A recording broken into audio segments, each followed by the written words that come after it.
Wait a second. What is that over there? Burning.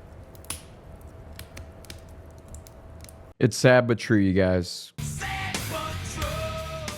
Call of Duty feels like an absolute dumpster fire right now. And today, I'm going to talk about a few games that I've been trying out as substitutes or alternatives for the Call of Duty experience. Now, these aren't exact matches. They're not Call of Duty clones by any means, but these games will give you some good ideas of what you can try to play as an individual or with friends to branch out into some new areas while Call of Duty is in the poor state it's in. Now, you might be asking, but JackDaddy, what's wrong with Call of Duty right now? Well, let's talk about it. Now, let me preface this by saying Call of Duty Warzone has been one of my favorite games of all time, and the Call of Duty series is something that I've loved since childhood, really. I remember the original Modern Warfare, World at War, and Modern Warfare 2 took a front seat in kind of my teenage gaming experience. It was awesome, that and the Halo series. But the current issue is multifaceted, and Call of Duty is absolutely struggling and disappointing a lot of longtime fans who have been with the franchise for over a decade. Some even two. Now, the issue is multifaceted in that it's both performance related as well as aesthetic related. And let me break this down just slightly. We won't spend too much time on it because this video is about other games to try playing. But first of all, the gameplay has a bunch of performance issues right now. Anything from desync and a ridiculously low tick rate for something that's considered to be a competitive shooter. It's unacceptable. Call of Duty needs to take some notes out of the Valorant playbook. Their anti-cheat is much more effective than what we're seeing with Ricochet, and their tick rate is much better. Their refresh rate is insanely higher and is where it should be, quite frankly. But Call of Duty hasn't invested enough into their server infrastructure to make sure that the performance of the game satisfies the player base. And this is clearly shown by the massive fall off in the player base, which we can see from November of 2024 peaking at over 250,000 logins per day to getting down to like 50 to 70,000 now in January of 2025, which is just crazy. The performance issues with the game really make you feel disconnected. It's hard to feel like you're actually in the game having a good time when you get shot when you already went around a corner, or when gunfights feel very inconsistent. It's just not that feasible. And if you're interested in learning more about these tick rate issues and see some testing on that, check out this video by the Tactical Brit. I'll put the link in the description as well. But he does a great job of testing Call of Duty servers in different regions and showing the data behind some of these issues. Now, on the other hand, the game has also transformed over the last handful of years since it came out right around the pandemic. Call of Duty Warzone was an absolute game changer, and there's a ton of issues now. It seems like they focus more on microtransactions and selling absolutely just redonkulous skins instead of focus on fixing gameplay issues. There's too many weapons. Most of them aren't even close to feasible or viable. And between that, the focus on microtransactions instead of actually fixing the game, a new movement system that should make the game awesome, but since it barely functions, it's really not worth putting any time into, and the disconnection, desyncing, anti-cheat, a lack of tick rate, all of these issues come together to make Call of Duty just an absolute dumpster fire. So now let's get into talking about some games I've been trying out or will be trying out, and my hope with this is that these games might be great alternatives for you to try out as well if you haven't already. You will also notice if you watch the channel, I will be pivoting a bit.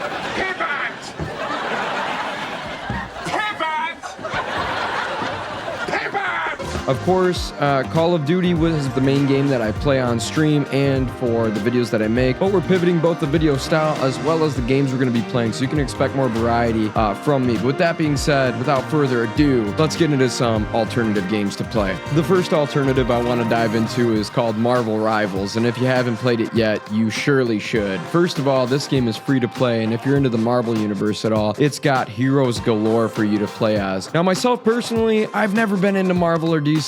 I know. Boo me all you want.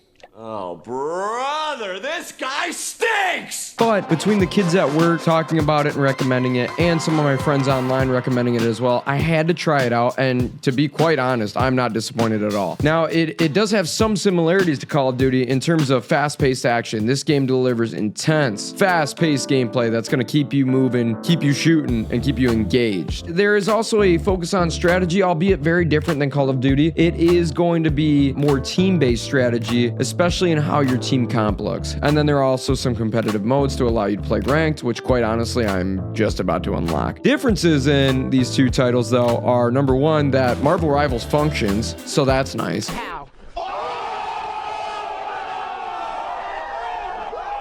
that, but also it's hero-based gameplay. So unlike Call of Duty where you're focusing on your build, getting your loadout and all that type of deal, in Marvel Rivals, you're looking more at balancing your team out and having a team strategy, picking the right hero, as each hero is going to have different abilities so that you can best serve your team. Also, Marvel Rivals kicks the snot out of Call of Duty in terms of balancing the matchmaking. We know that Call of Duty uses skill-based matchmaking or even engagement-based matchmaking, which I'll probably make a video on, as they have released like 44 different documents on how their matchmaking works. So I'll probably break that down at a later date. But Marvel Rivals, already I've noticed, just playing a few hours so far, is that you get some matches where you've got absolute sweats and you've got some where it just isn't. It's more casual. You get the balance that I think a lot of players are looking for game to game, where there's an ebb and flow. It's not always just sweat fest nonstop. I'm sure the ranked experience is a sweat fest, but is that not the point of ranked? Overall, Marvel Rivals doesn't replace Call of Duty. It's not a clone. If anything, you'd say it's more of an Overwatch clone than anything else, but it feels good. The game is responsive. Even not being a big Marvel fan, I still am having a great time playing this game, and it's especially more fun when you're playing with friends, talking, coordinating, and strategizing together. So the first game on our trial list is Marvel Rivals, and it deserves that #1 spot. Now on to number 2, Delta Force. I have been greatly enjoying Delta Force. This game is awesome, and it is part of a continuation of a classic franchise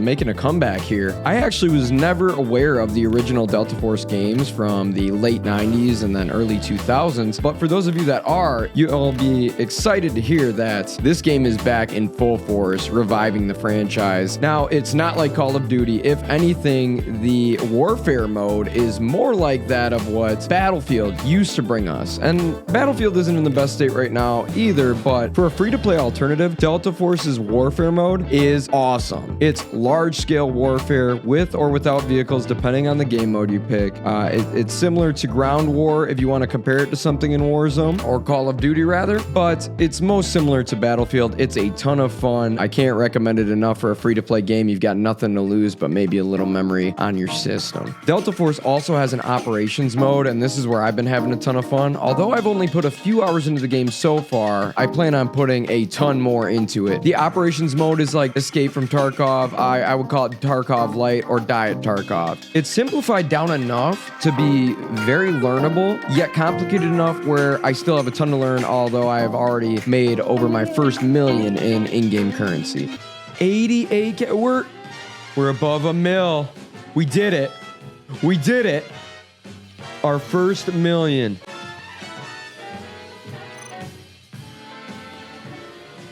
That's some good stuff.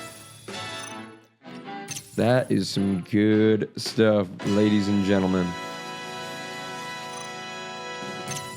There is some important differences from this and what I would consider Warzone or Call of Duty. Instead of a battle royale, it is an extraction shooter. It's a little bit more tactical. It's got a tactical focus, unlike Call of Duty's faster-paced, kind of arcadey style gameplay. Delta Force leans a little bit more into the realism side of things, yet still not too much. The exosuit, some of the power-ups of each different operator definitely add kind of that fun element. It's not a straight-up hardcore Escape from Tarkov experience. It's somewhere in between Escape from Tarkov meets Battlefield. The map design so far is pretty cool. You can't always mantle everything, I have noticed, which is fine.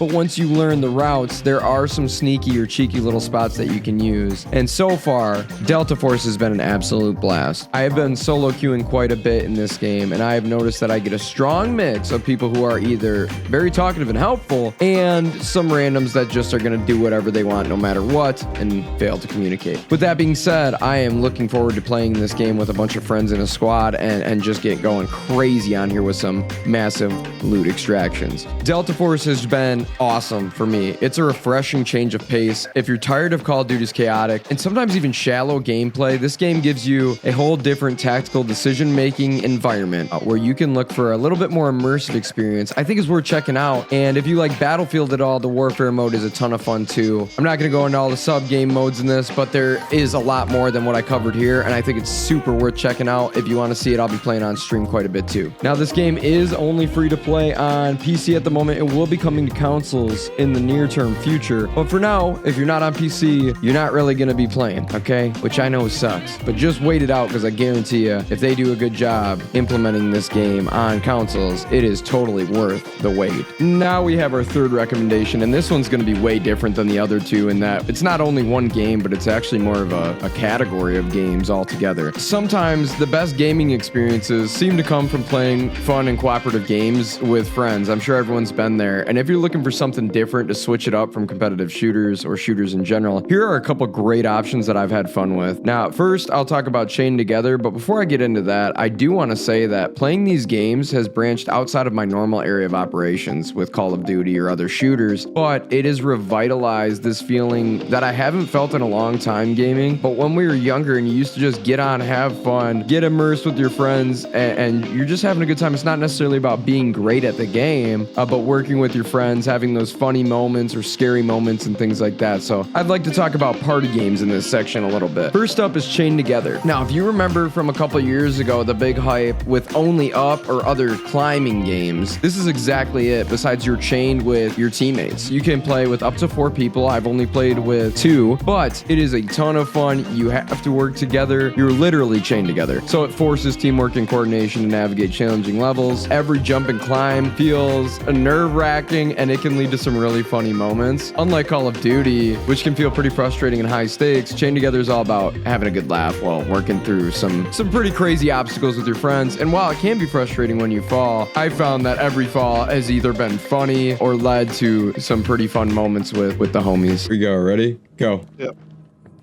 No. Oh my god. No.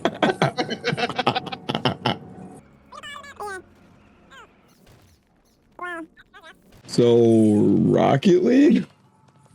I've also played Backrooms Escape Together now. Now, I don't play horror games, but we'll be branching out a little bit because this was actually a lot of fun. It's a survival game where you have to complete puzzles and navigate some pretty crazy environments with some pretty scary monsters, actually. It's a blend of some psychological horror with team-based problem solving, and it is a ton of fun. I played this with 3 of my friends, and we had a really good time playing it. It's a little bit more slow-paced, but it is immersive, and it just makes for a whole different vibe for the stream, for my own gaming experience, and again revitalizes some of that just joy that you have playing random games with friends. So I'd highly recommend, if you're looking for some different games to play, branch out of your gaming comfort zone a little bit. Try some party games with your homies, get them back online, hit them up, get them in the lobby, and it's time to try something new and have some fun, or revisit some old favorites. Aside from these recommendations, I'm also going to be playing a lot more Valorant and Rocket League on stream. These are the games that I'm involved in coaching esports, and I'd like to get a lot more hands-on experience as a player. I think it'd be really fun to stream. I'd highly recommend them too, although I'm not going to do a whole section on them right now. I do think that they are viable candidates for other games to play, and they do have steep learning curves, but I think the learning curve is part of the fun. The challenge is what makes it entertaining, engaging, and keeps you interested as well. So definitely games I think are worth it. Call of Duty, though, does have all the tools to be the king of first-person shooters, but right now, unfortunately, it just feels like a freaking dumpster fire, man. Exploring alternatives like the games we've mentioned here, Marvel Rivals, Delta Force, and other party games, has reminded me what a polished, balanced, and just fun experience can feel more like. What do you guys think? If you made it this far in the video, go ahead and give us a thumbs up, like it, share it with your friends if you want. But my question to you is, have you tried any of these alternatives? Let me know in the comments other alternatives or games you've been enjoying a lot. Thanks for watching, guys, and we'll catch you in the next one.